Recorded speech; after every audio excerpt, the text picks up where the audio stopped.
A Miguel Ángel Mancera, jefe de la Ciudad de México, le está sucediendo lo que le pasó a Edgar Hoover en noviembre de 1957, porque Hoover negó durante 37 años que hubiera mafia en Estados Unidos, hasta que en noviembre del 57 encuentran a 100 jefes mafiosos reunidos en una granja del estado de Nueva York.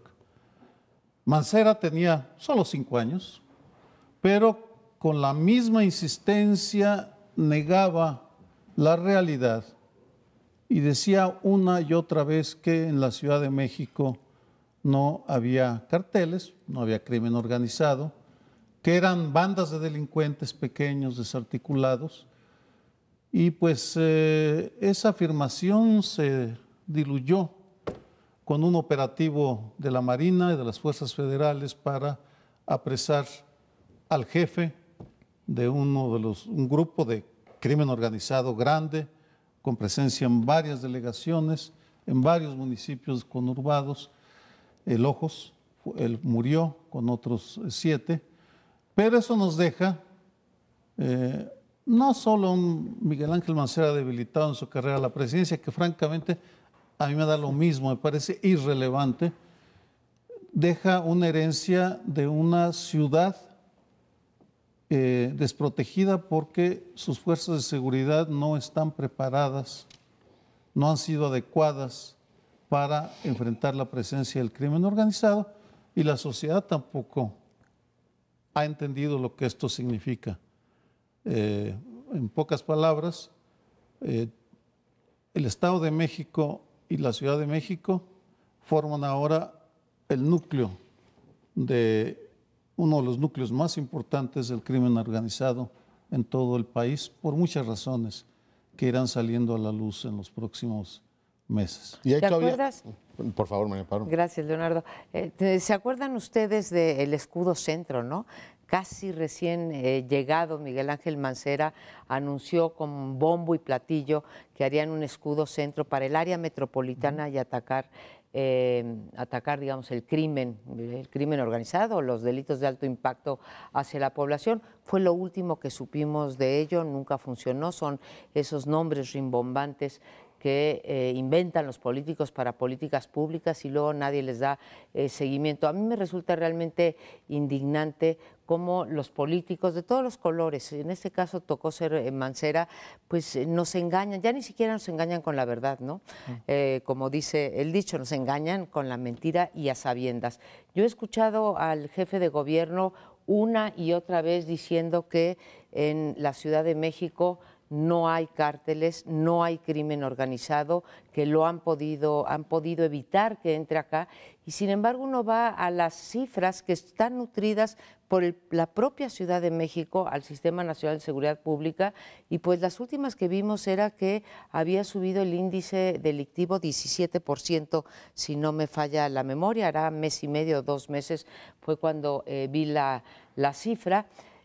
Y el Distrito Federal o la Ciudad de México se encuentra entre esas entidades en las que suben los 4 crímenes que más nos afectan: el homicidio doloso, el asalto a mano armada, el asalto con violencia a transeúntes, el robo de vehículos y la extorsión. Y en cada uno de ellos sube y sube, y sin embargo, no solamente el discurso es contrario a la realidad, sino que además sí vemos a un jefe de gobierno francamente en campaña, como decían algunas noticias el día de hoy, entregando patrullas en Chihuahua, haciendo el médico en tu casa, que pues según esta investigación del periódico Reforma ha sido una farsa, porque dicen tener 3,000 médicos y resulta que tienen 24, o sea, nada más imaginen la distancia, ¿no? Entonces, pues son actos de campaña y el principal problema de esta ciudad simplemente junto con la corrupción, simplemente sin atender. Es de muy mal gusto decir, ya se los había dicho, pero como no se los dije yo, sino Sergio Aguayo, sí te doy el crédito. Desde hace ya bastantes años, lo has dicho en el seminario este que coordinas en el Colegio de México, que la ciudad estaba a punto de caer. O sea, esto no es un asunto que diga, fue una cuestión de sorpresa, el jefe de gobierno estaba efectivamente en una cabalgata villista en Parral, cuando vino el operativo de Marina. Claramente las señales estuvieron ahí, lo cual refuerza esta idea de que en materia de seguridad sí hay mucha gente que ha estado reflexionando sobre el particular, ha estado preconizando qué habría que hacer ante oídos sordos de una autoridad que decía o minimizaba el tema de manera secuencial. En Ecatepec, o sea, hablo del Estado de México, el 90 y tantos % de los ciudadanos tienen miedo de salir en las calles. En el oriente de la Ciudad de México ya estamos a los mismos niveles. Y tú dices, cuando en las dos entidades más ricas y políticamente más poderosas del país no puedes garantizar lo mínimo, que es que los ciudadanos puedan desarrollar sus actividades, ya no pensando en que van a dedicarse al narcomenudeo, sino extorsionándolos directamente, algo está rematadamente mal. Y por tanto, el futuro los alcanzó, lo negaron sistemáticamente. ¿Te acuerdas cuando Ricardo Monreal fue a tu seminario y dijo que operaba ahí? Dijeron que qué barbaridad, que eso es una mentira tremenda. Yo veo dos reacciones que pongo a su consideración. Por un lado, la nominalista. No son cárteles, llámele usted como quiera. Cualquier organización criminal que puede sostener fuego de 10 a 15 minutos con la Marina de México es una organización de cierto calado. Y segundo, pues si tú efectivamente insistes en negar que hubo una intervención federal, porque no sabemos si la policía de la Ciudad de México los protegía e incluso si la estructura política de Tláhuac, es muy delicado el expediente porque ahí gobierna Morena, estaba también implicado el delegado, pero tú tienes todos los elementos como para pensar que aquello que hemos dicho que ocurre en Tamaulipas o en Guerrero, pues lo podrías estar teniendo en la Ciudad de México, es decir, una visión absolutamente complaciente con el delito y decir, esto nunca va a ocurrir o nosotros seguimos controlando el escenario. Pues ahora está claro que le tuvieron que intervenir el gobierno a Miguel Ángel Mancera, lo hizo muy cortésmente la Marina, porque dijo, bueno, en estricto sentido no es un cártel, como para salvar la cara, pero me recuerda cuando subían los precios y decían, no están subiendo los precios, están ajustando los precios. Y dicen, bueno, pues bendito sea Dios. Bueno, pues yo quisiera empezar esta intervención saludando al público porque hace 4 programas que no estaba. Me tomé en serio Pablo. Las vacaciones y me las tomé muy a pecho, muy sabrosas. Yo quisiera, ya que ustedes dieron los datos principales, hacer una reflexión,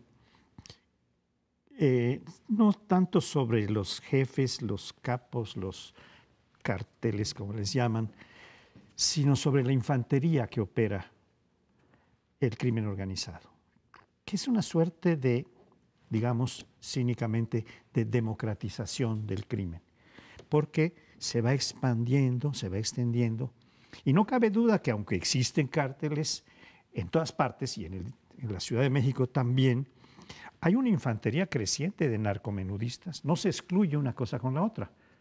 Lo que Mancera sostuvo todo el tiempo era que eran narcomenudistas, pero como tratando de minimizar el asunto. Nada más que los narcomenudistas hoy son legiones. Y este es otro caso que viene a confirmar lo que los huachicoleros en Puebla o en ciertas regiones de Puebla, donde conectan a toda la población de unas poblaciones con recursos económicos muy limitados y los enriquecen. Al alcalde que ha mostrado una fortuna enorme en bienes raíces que ha comprado. En el último año compró, no sé, dicen los periódicos, una cantidad enorme de millones de pesos 58 millones. Sí, en bienes en el estado de Puebla. Pero esta democratización, esta permeación en las bases sociales, me hizo recordar una frase del Mayo Zambada en una entrevista que le hizo, en paz descanse, don Julio Scherer, cuando decía, a nosotros no nos van a acabar. Estamos conectados con 400,000 gentes, decía entonces, estamos hablando de hace 10 o 12 años, en la sociedad mexicana. Tenemos participación en muchos negocios, algunos han llegado a calcularlos en 40%. La economía está permeada por el narcotráfico, por el crimen organizado, de distintas maneras y con distintos grados de responsabilidad, también hay que decirlo. Pero tenemos una socialización del crimen, del delito, de una manera tan abundante, tan abrumadora, que en cada esquina tenemos muchos delincuentes posibles a la casa del ciudadano común. Hay una dimensión o una pregunta fundamental: ¿y qué vamos a hacer? Sí. Porque, vamos, ya tenemos el problema, ese es un hecho. Mancera lo negó, pero ahí está, y no quisiera profundizar, sino señalar una de las vetas que deberíamos perseguir.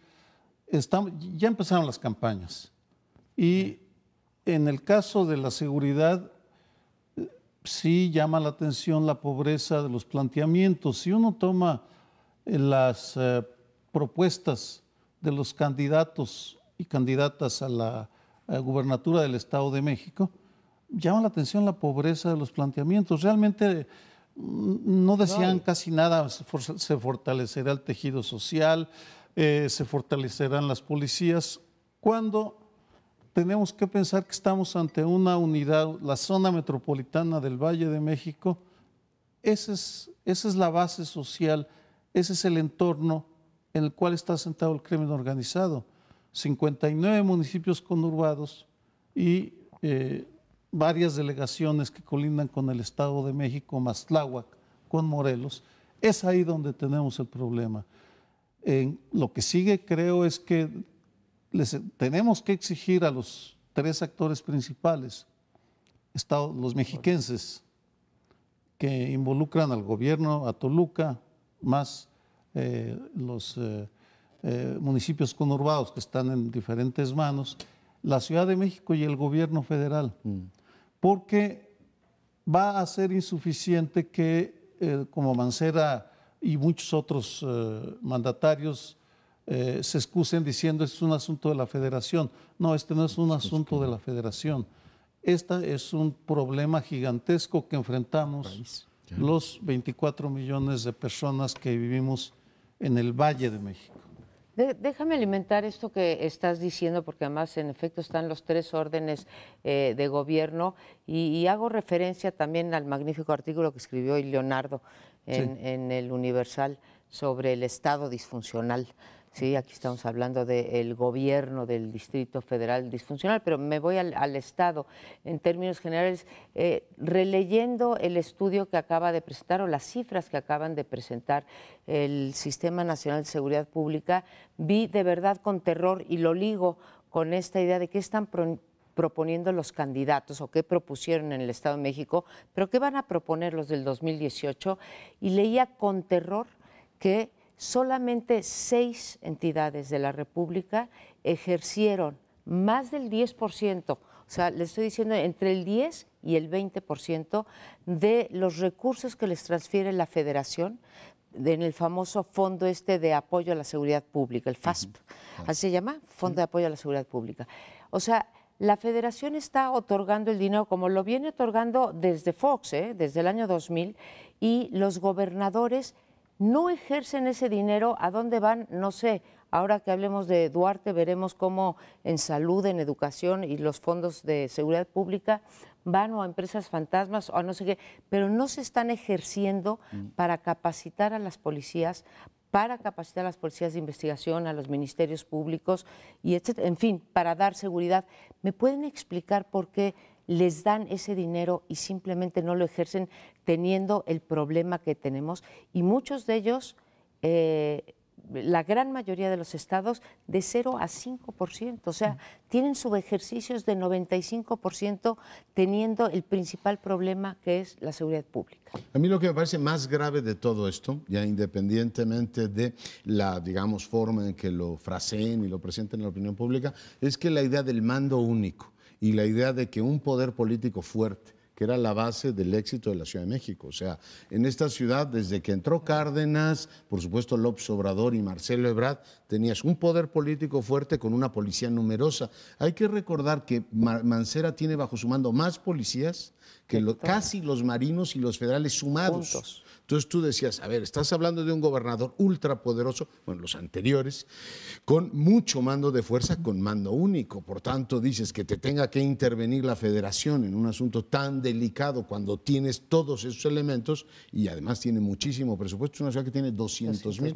millones de pesos de presupuesto. Tú dices, algo está fallando en el liderazgo político o en el negar esa realidad que te explica esta tragedia. Seguramente regresaremos a este tema, va a ser inevitable, pero la Ciudad de México ya cayó en la lógica de otras regiones del país, desafortunadamente. Estamos escuchando por diversos lados que esta captura, juicio posible a Javier Duarte, exgobernador de Veracruz, que ahora se pone en la superficie de la prensa y en la conciencia de la sociedad como el ícono fundamental de los gobernantes corruptos, que en forma rampante está tomando bienes públicos para convertirlo en patrimonios privados de él, su familia, sus amigos, sus compadres. El día de hoy aparece en primera plana en el periódico El País un artículo, un ensayo realmente, que establece una especie de hipótesis que pongo a su consideración. Bueno, la pone El País, yo nada más la estoy reproduciendo, que es el juicio de Duarte va muy vinculado al juicio político que se le haga al PRI y al gobierno del PRI en el próximo tiempo. Dependiendo de cómo salga este juicio, se sugiere, saldrán los resultados electorales del 18 para el PRI. Lo puede mandar al sótano o tal vez exista alguna posibilidad de reivindicación. Yo la veo muy difícil, El País la ve peor que yo. Y otros periódicos y articulistas, analistas, también la están viendo muy seria. Porque hay la sospecha de que no es confiable este juicio que se le está haciendo, que las imputaciones de delitos que se le hacen no están bien fundadas por la Procuraduría, están fundadas en montos mucho más bajos que lo que tiene realmente como responsabilidad de gobernante con todo su equipo que también participó ampliamente en este robo.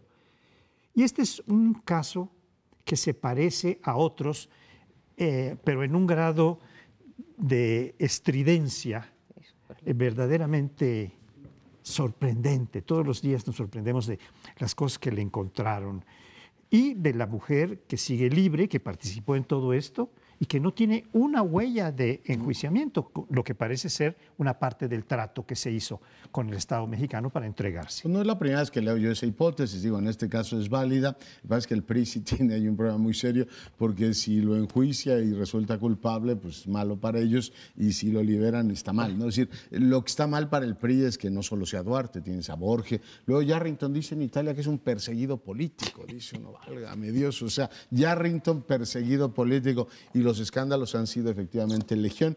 He oído también, y pongo a su consideración esta crítica, de que el Tribunal de la Opinión Pública ya condenó a Duarte y que en realidad deberíamos ser mucho más cautos en juzgarlo o esperar que las instituciones lo hagan. Y la verdad es que reflexionando sobre el particular, digo, pues sí, ciertamente todo mundo, incluido Duarte, tienen derecho al debido proceso, pero hay tal cantidad de evidencia, o sea, pensaba si éramos injustos en pedir su condena, pero releía este fin de semana el artículo este Animal Político, o sea, se robaban el dinero que iba para los más pobres, para ellos, los desfalcos en materia de salud, más todo lo que ha acreditado la Auditoría Superior de la Federación, dirían, oiga, en este caso el Tribunal de la Opinión Pública, que puede ser durísimo, no tiene más remedio que decir, este señor de verdad no hay manera de defenderlo. Por tanto, no le auguro de ninguna de las maneras, por esa y por muchas otras cosas, un buen final al caso, ¿no?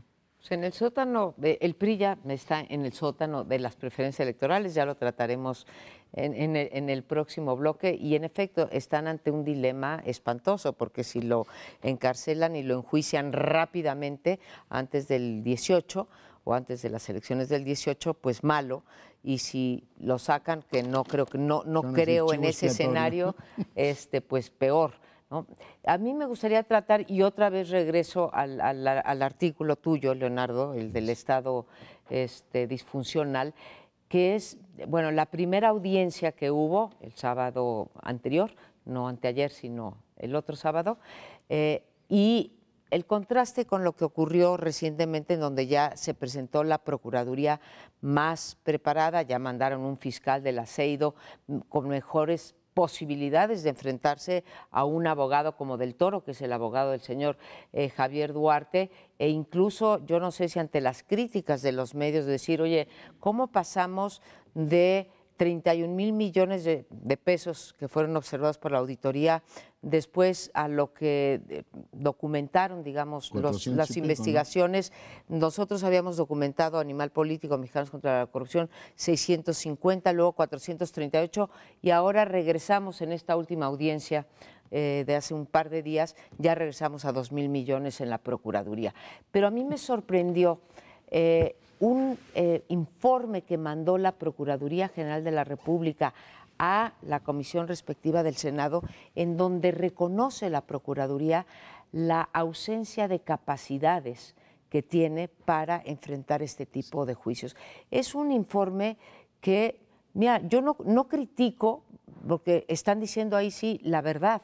Lo que sí me impresiona es que durante los 8 años que tuvieron para prepararse en este nuevo sistema penal basado en juicios orales, etcétera, no hayan podido preparar a los ministerios públicos, otra vez a las policías de investigación y a los fiscales para poder enfrentar un juicio que a todas luces, como decían ustedes, más allá del juicio mediático, pues hay evidencias al por mayor superlativas, ¿sí?, con respecto a cómo operaba esta red de corrupción, con 2 testigos muy importantes, el señor Janeiro, se llama, y por otro lado, bueno, estamos esperando la de Mansur, prestanombres, empresas fantasmas, compra, o sea, hacerse pasar como ejidatarios para poder comprar a un precio bajísimo y luego vender a un precio muy alto, y además que ya incorpora a otros estados de la República, de manera tal que no entiendo que la Procuraduría General de la República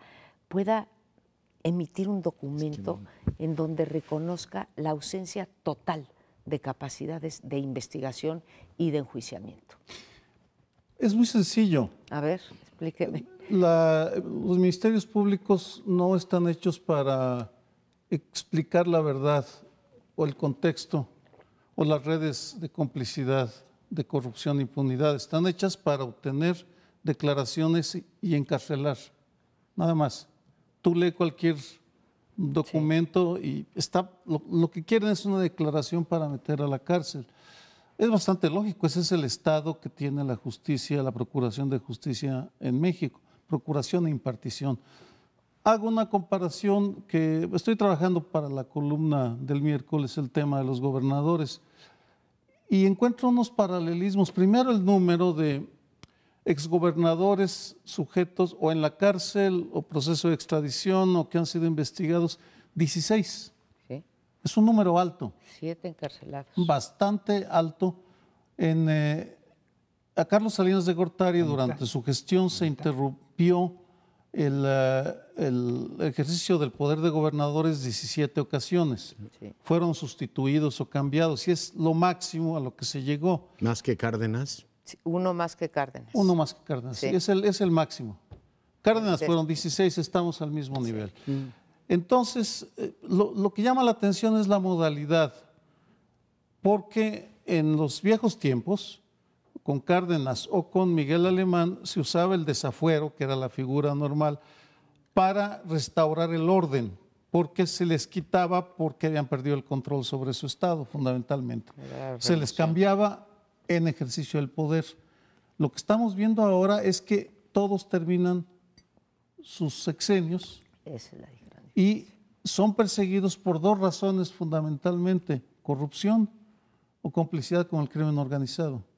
Esos son los 2 motivos que se están utilizando en estos momentos, lo que significa que el arreglo que viene de la alternancia de mayor federalismo no está funcionando. Los resultados son desastrosos por ineficiencia, por corrupción, lo que muestra que hay otra parte de la arquitectura institucional que simplemente no está funcionando. Ahora, ¿cómo se va a arreglar?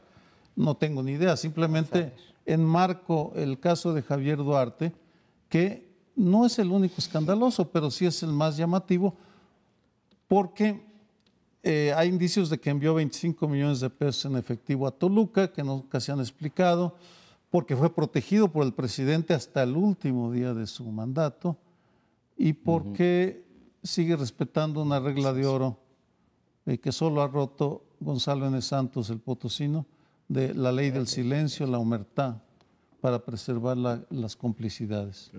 Bueno, pues hemos estado viendo que la metástasis de corrupción toma ya muchos ámbitos y el ámbito gubernamental es un ámbito privilegiado porque 16 gobernadores inodados en delitos de cierta importancia, estamos hablando de la mitad de las entidades federativas, exactamente la mitad, no porque la otra mitad no haya nada, sino porque estos son tan abiertamente delincuentes, tan demostradamente delincuentes, aunque no haya capacidades de investigación, es decir, que brotan a la superficie las corrupciones múltiples, que las sociedades de cada una de estas entidades van reportando y diciendo estamos hartas, ya basta, manifestaciones, esto, lo otro.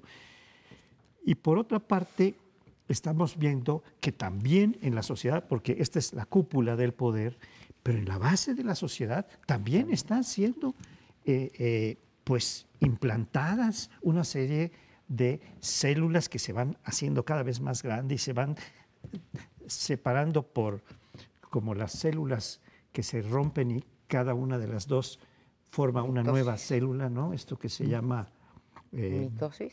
Mitosis en biología, pues está habiendo una mitosis exponencial en la sociedad mexicana que se compromete a esto. Entonces, pues es una... Yo regreso a la ciencia política y me pregunto una cosa que me resulta, digamos, inquietante, y es por qué si se ha procesado a tantos gobernadores no tiene el efecto purificador que tiene en otros países el procesamiento. Tú puedes decir, pues el químico Graniel de Tabasco estuvo, Padres, y bueno, pues tú Villanueva. dices, bueno, Villanueva hace tiempo, ¿no? Pero digo, de la última camada, muchos de ellos se han acabado en el bote, y no tienes este efecto, los teólogos dirían, salvífico, ¿no? De decir, a ver, estamos docente también estamos puede ser. procesando a los malos y efectivamente el sistema se cura. Como a la distancia vemos lo que ocurrió en Italia, como a la distancia vemos lo que ocurre en España, que el propio presidente de gobierno va a estar en el banquillo de los acusados el miércoles, como lo vemos en Brasil, como lo vemos en Perú, y aquí dices, pues algo está pasando también del lado del Poder Judicial que en algún momento valdría la pena que le echáramos un vistazo, ¿eh?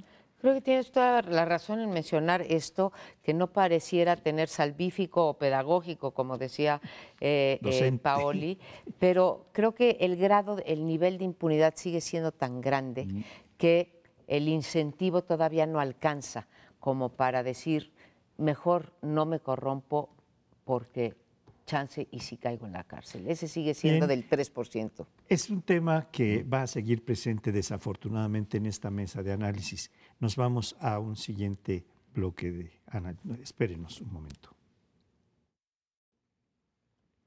Bueno, pues regresamos y ya no estamos nada lejos de que inicie formalmente el proceso electoral.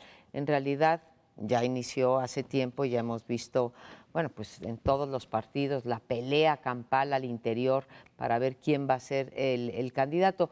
Pero ahora acaba de salir, digamos, la última camada, diría yo, de encuestas antes de que empiece formalmente o antes de que dé el banderazo de salida el Instituto Nacional Electoral para las elecciones 2018.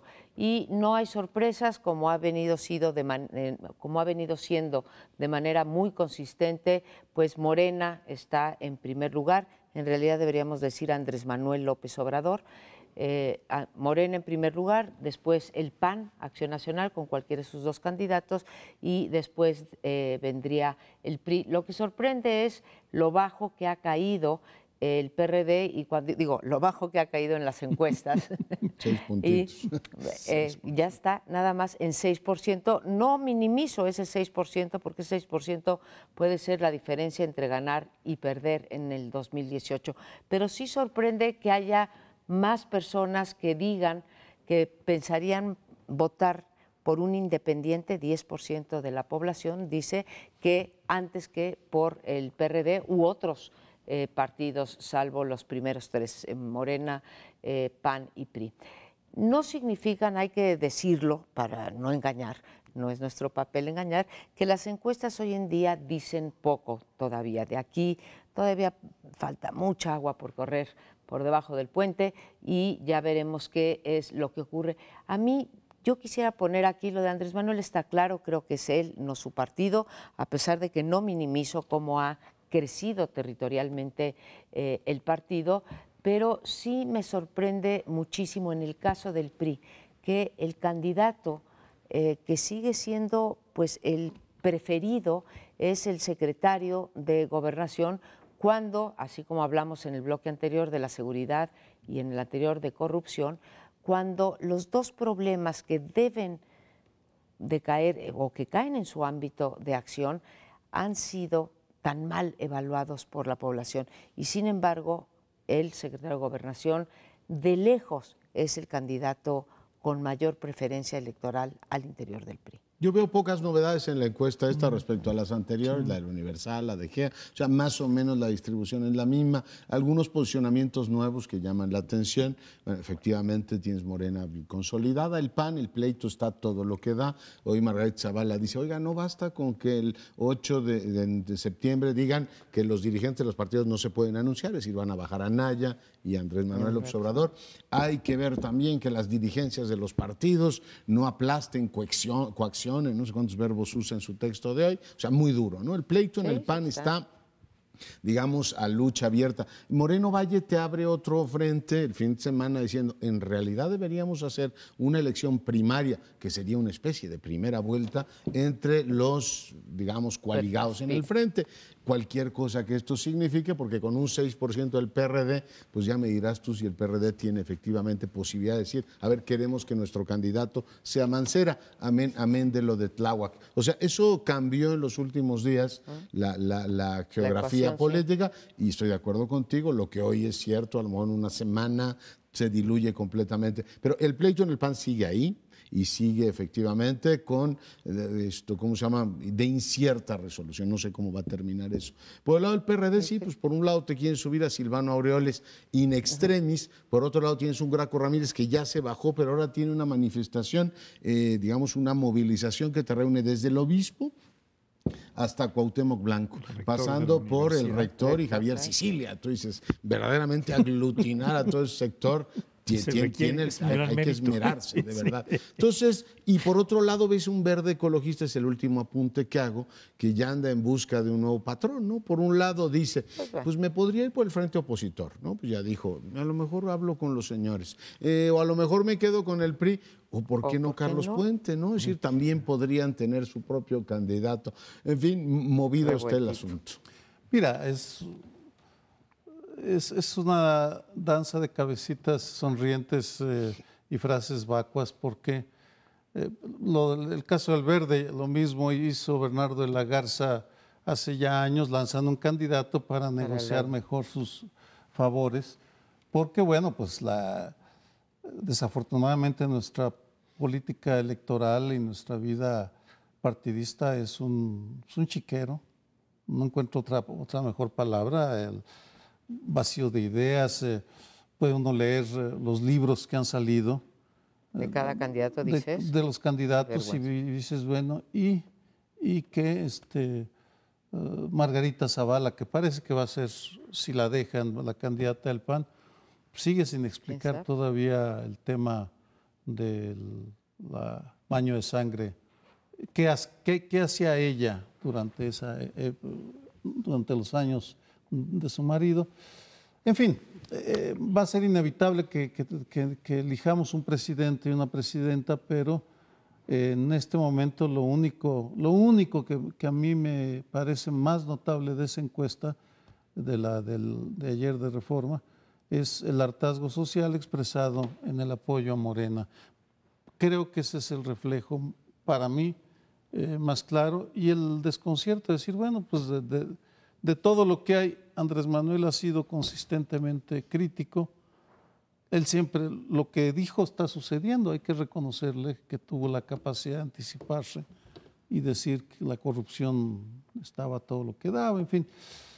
Pero es muy pronto, es una instantánea a un año de las elecciones, así que difícilmente nos va a iluminar. El hartazgo creo que se refleja en las dos, en las dos partes. Ay, perdón.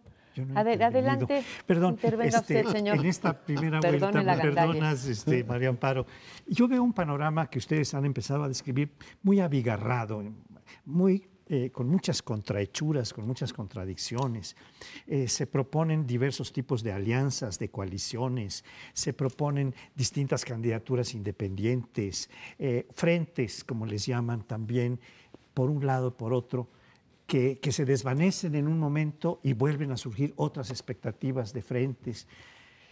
Veo también que, bueno, decía María Amparo, que las campañas dentro de los partidos son batallas campales, usaba esta frase.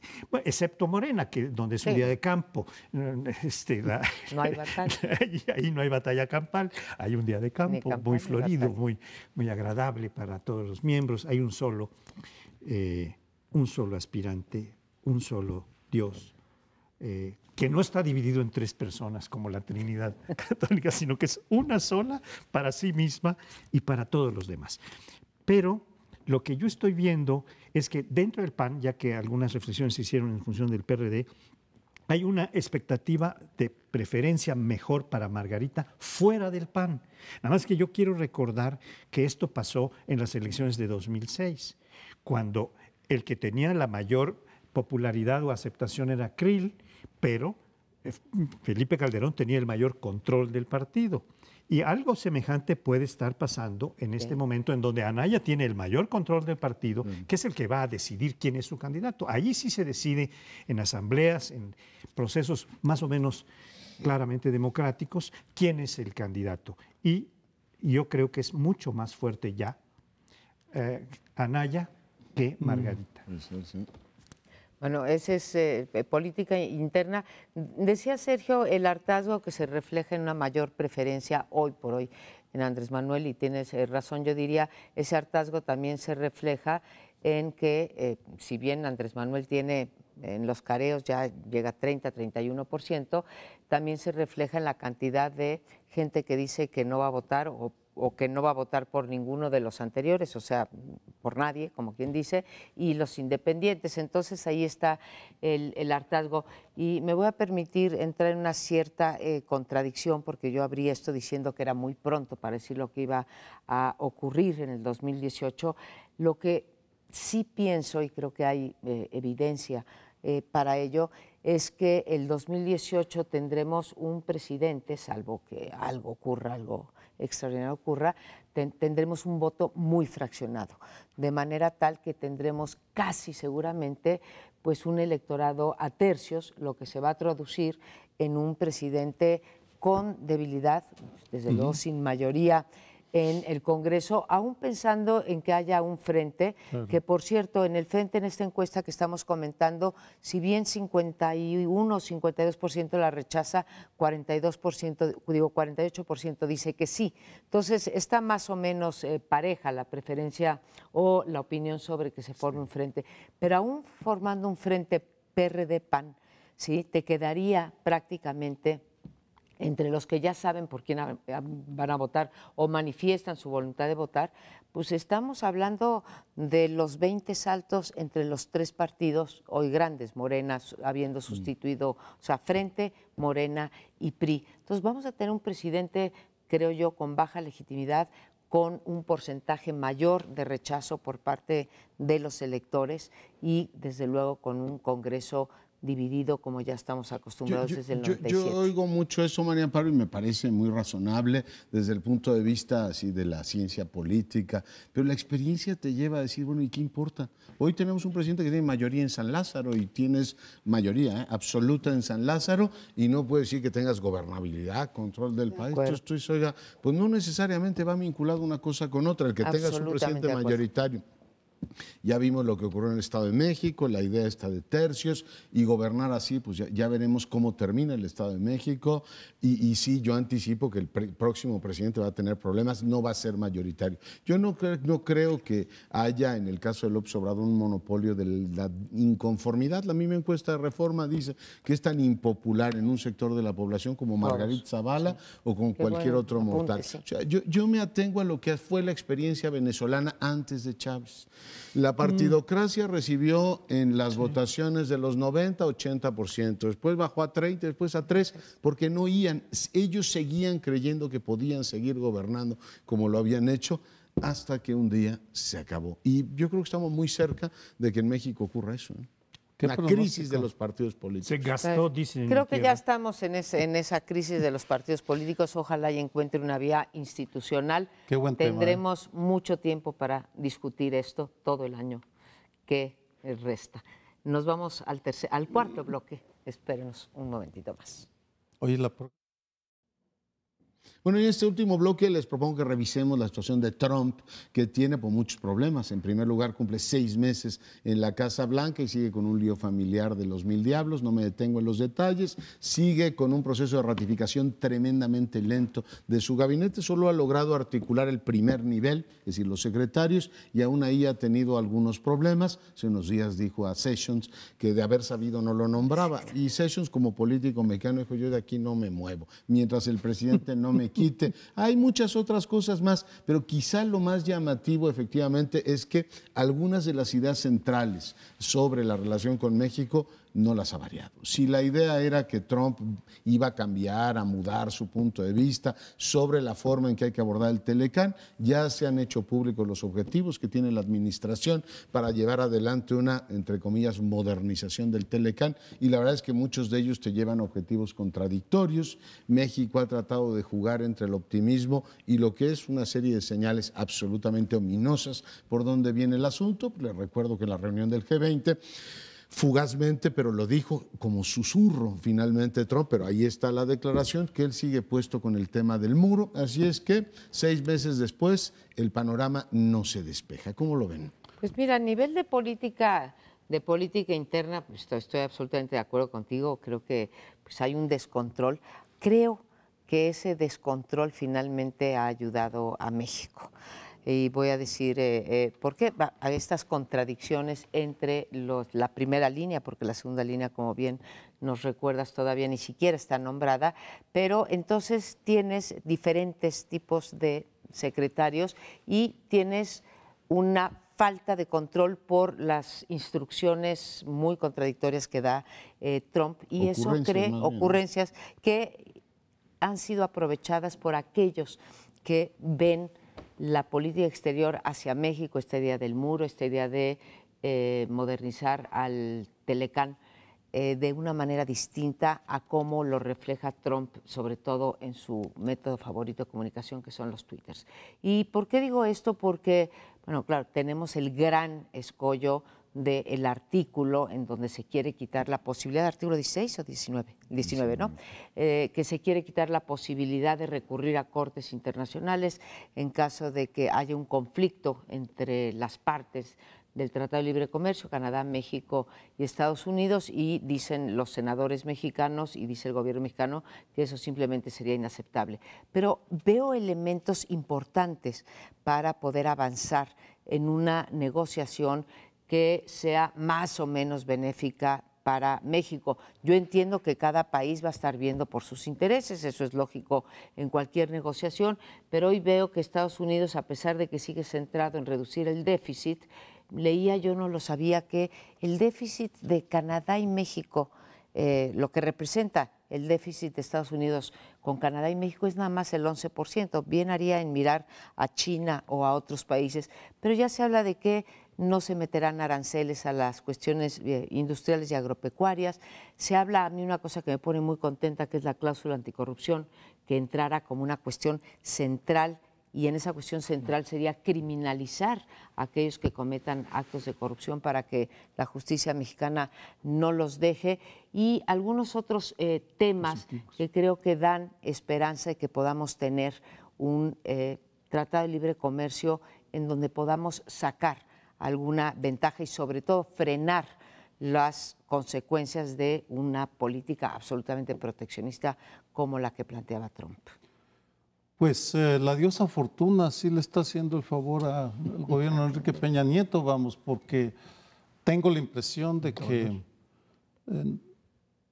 la decisión de hacer muy poco, de moverse lo menos posible, de llamar la atención apenas lo suficiente, les está dando los resultados, no por méritos de la política en sí misma, sino porque el gobierno de Trump no acaba de articularse, de tener una política adecuada para obligarnos a pagar el muro, para construir el muro, para empezar.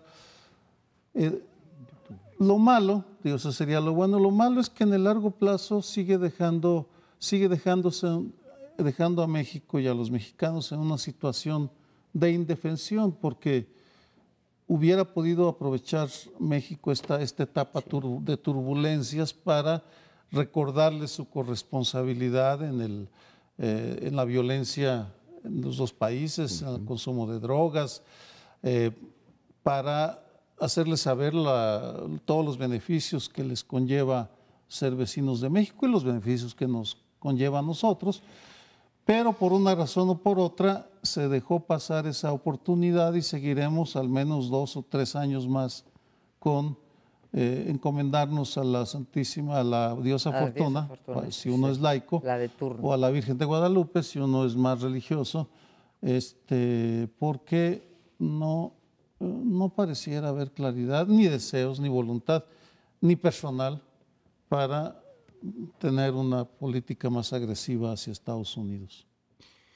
Yo estoy viendo que las perspectivas respecto del gobierno de Trump a 6 meses de haber tomado el poder son bastante diferentes cuando se ven desde Europa que cuando se ven desde México o América Latina en términos generales, pero México muy marcadamente por ser la frontera que tiene tantas cosas en común, tiene 3,000 y pico de kilómetros de frontera, tiene 11,000 y pico de riberas de donde salen muchas cosas para allá y vienen muchas cosas de allá, de Estados Unidos.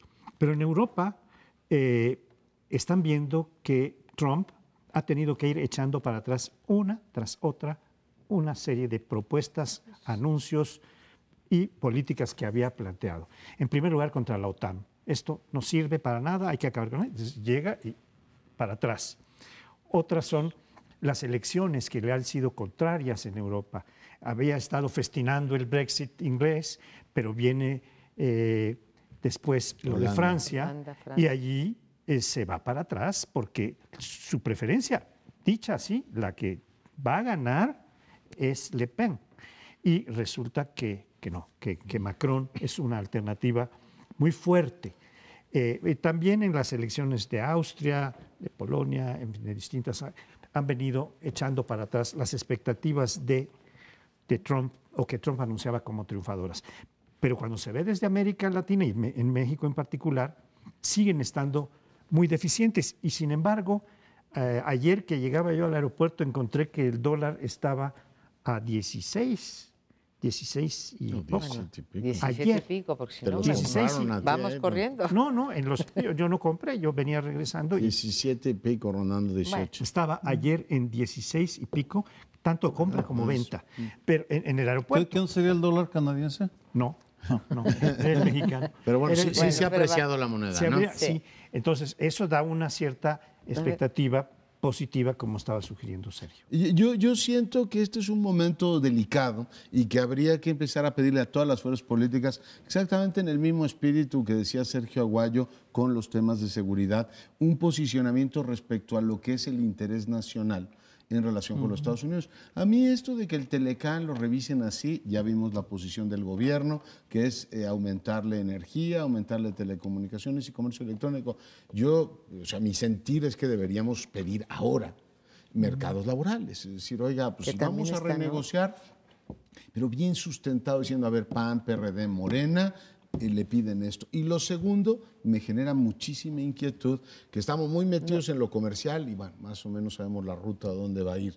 En lo económico, pues apostar a que fracase el presupuesto original que tenía Trump, pero en los ámbitos de seguridad no sé a dónde vamos. O sea, leo a gente tan seria como Olga Pellicer decir, a ver, ya son muchos meses.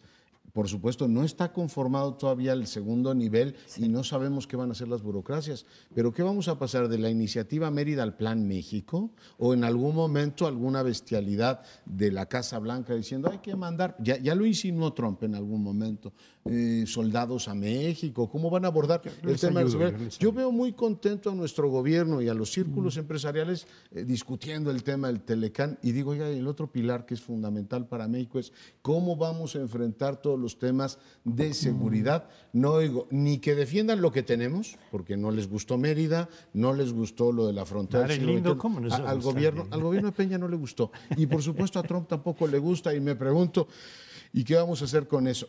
Subrayo, me encantaría un consenso nacional diciendo, de los grandes partidos, diciendo, nosotros creemos que el futuro de la nación debería ir por aquí.